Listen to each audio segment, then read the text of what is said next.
Hi guys, good afternoon. Yan, dito kami guys, nag-aayos ng pook ng paraw. Yan, yung sipalong. Nagtatahi ng pook guys kasi napunit.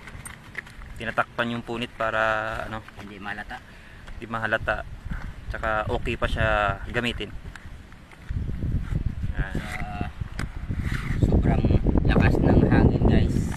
Napunit. So, yung gamit namin is yung small cell, yung sa unahan. Tawag namin dito buhok. Napunit. Maganda rin klaseng trapal, pero siguro sa lakas siguro ng hangin kaya nagkapunit-punit. So okay lang guys kasi kaya naman Repair.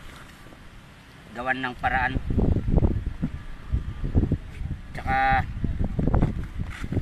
ito guys, yung sinolid namin gawa lang to sa payong lang namin to kinuha. Ito yung may butas, tinatali namin, may butas dito. Tapos ito binabait namin para lang maging matulis. So okay naman.